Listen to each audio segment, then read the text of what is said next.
The hallway camera catches them at 1:12 a.m. A couple in matching lanyards, laughing softly as they step into cabin 8142. The door clicks shut. 8 hours later, housekeeping knocks, calls out, and uses a master key. The bed is made. Their phones are gone. Their shoes are still lined up by the closet like someone planned to return in minutes. And the cabin is empty. Welcome back to Creepy Archive. Tonight's true crime story is a cruise ship disappearance that still reads like a warning label for the ocean.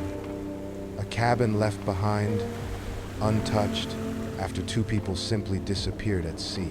It's the kind of vanished at sea case that fuels every unsolved mystery at sea forum and keeps investigators awake because the ship kept moving, the water kept rolling, and the answers never caught up. Before we dive in, if you enjoy real cruise ship disappearance cases, unsolved cruise ship mystery, deep dives, and careful, respectful storytelling, hit the like button and subscribe. It tells YouTube you want more of these true crime cruise ship disappearance stories, and it helps this channel reach more people who love ocean mysteries. The ship was mid-voyage on an overnight itinerary. Dinner, a show, a few hours of sleep, then sunrise over open water. The couple, let's call them Daniel and Maris, had boarded with friends and posted the usual buffet plates, balcony selfies. A quick clip of the wake foaming behind them. Nothing about their last days suggested trouble. Crew members later described them as normal, happy guests. They weren't arguing at the bar. They weren't gambling aggressively. They weren't stumbling or causing scenes. They were the kind of passengers who vanish into the crowd of thousands, and that's what makes missing passengers on cruise ships so hard to track in real time. After the evening show, Daniel and Maris walked with friends toward their deck. Their friends peeled off at the elevator bank, and the couple continued down the corridor toward 8142. That's the last confirmed sighting, an ordinary moment, recorded by a ceiling camera designed for security, not history. From there, timelines get messy.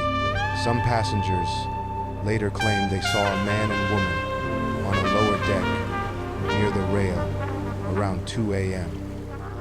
Others insisted the decks were nearly empty. A bartender remembered serving 2 cocktails around 1-ish, but could not swear it was them. And in maritime investigations, could not swear is a fog that swallows cases whole. At 9:34 a.m., housekeeping arrived. No answer. The steward entered and immediately noticed the oddness. The cabin looked lived in but paused. Towels were used, folded to dry. 2 excursion brochures lay open on the desk, as if they'd been comparing plans. Daniel's smartwatch was on the nightstand, still charging. The cabin safe was closed. No suitcases were missing.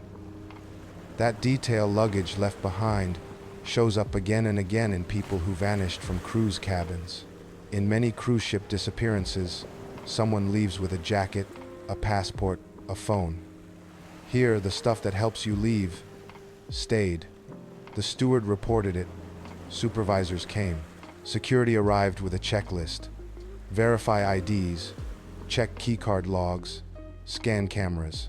Within an hour, the term passenger disappeared overnight on cruise ship was no longer a phrase for headlines.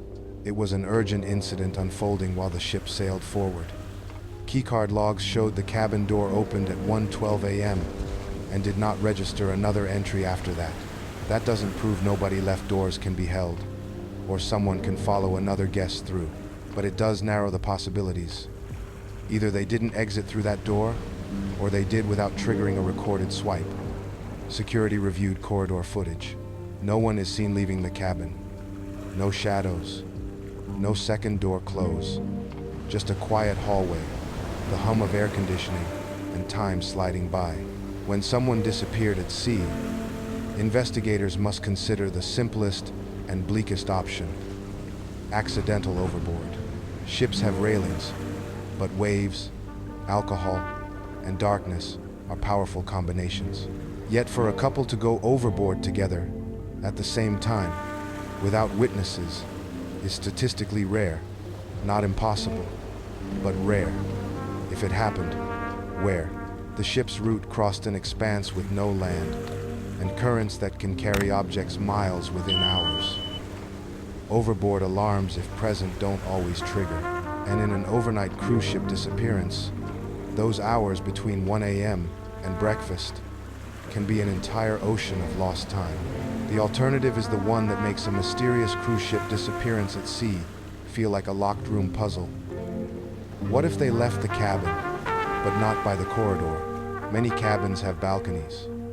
Not all are easy to access from another room, but the architecture matters. Some decks connect. Some barriers are lower than you'd expect. Some partitions can be climbed by a determined person. Investigators checked the balcony door. It was closed, but not deadbolted. The balcony furniture looked undisturbed. No clear scuffs, no broken items. Still, the open ocean behind a thin glass door is always a suspect and vanished at sea stories. Friends were questioned. They insisted Daniel and Maris were excited for the next stop. They had plans, a shore tour, brunch, a silly photo challenge. No mention of wanting to disappear, start over, or run. No financial stress they knew about. No relationship crisis. Their social posts from earlier that night were light, ordinary, even joyful. And that's another pattern in unsolved cruise ship disappearance cases. The missing aren't always people in obvious trouble. Sometimes they're just gone. Once the ship's command was notified, protocols kicked in. Crew teams searched public areas and service corridors. Staff checked access-controlled doors leading to crew-only spaces. They reviewed embarkation points and stairwells. Announcements were made quietly to avoid panic, but enough for attentive passengers to notice a shift. More uniforms, radios crackling, security stationed near railings. If this were a movie, this is where the ship would stop and turn around. But in reality, course changes depend on time, location, and evidence.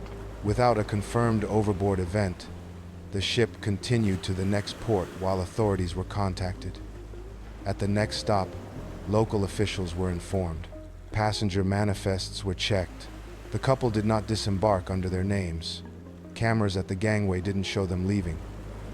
No one used their cards for purchases after the night before. Their onboard account went quiet, an eerie silence in a system built to record every soda and souvenir. So what happened? Here are the leading theories investigators and armchair sleuths cycle through in every unsolved mystery at sea. 1. Accidental overboard, possibly from a deck rail or balcony, with no witnesses. 2. Foul play, someone lured them out or entered through an adjoining route, leaving the cabin staged. 3. Voluntary disappearance, unlikely given the abandoned essentials, but never fully dismissible. 4. Misadventure in restricted areas, though modern ships limit access and injuries would usually be found. Each theory hits a wall. The ocean erases evidence. Cameras have blind spots. Keycards don't capture tailgating. And when a cruise ship disappearance begins in the middle of the night, the when becomes as slippery as the how. Some ships now promote man-overboard detection, but systems vary, and not every line is monitored the same way. Even when sensors exist, they can be triggered by waves, birds, or tossed objects, leading to false alarms. Investigators also check wind speed, sea state, and the ship's role that night, because a single misstep can become a lifetime of questions with no clear footprints behind. In the months that followed, the couple's families pushed for answers. Maritime agencies reviewed logs. The cruise line issued statements. Tips poured in. Alleged sightings, rumors, anonymous emails. None held up. Without a body, without a clear point of exit, the case remained an unsolved cruise ship mystery. 2 names added to the long list of missing passengers on cruise ships, and 2 faces shared in posters that can't reach the ocean floor. Cabin 8142 was cleaned, reassigned, and sailed again.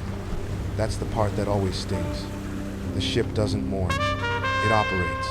It resets. But somewhere in the records, there's still that gap, the moment a couple entered a room and never walked out. And if you've ever wondered why vanished at sea stories feel so haunting, it's because the ocean doesn't just hide the answer. It keeps moving, like nothing happened. If you want more true crime deep dives into cruise ship disappearances and other people who vanished from cruise cabins, subscribe and turn on notifications. And tell me in the comments, which theory feels most plausible to you in this true crime cruise ship disappearance, overboard, foul play, or something else entirely? Until next time, stay curious and stay aware of the water.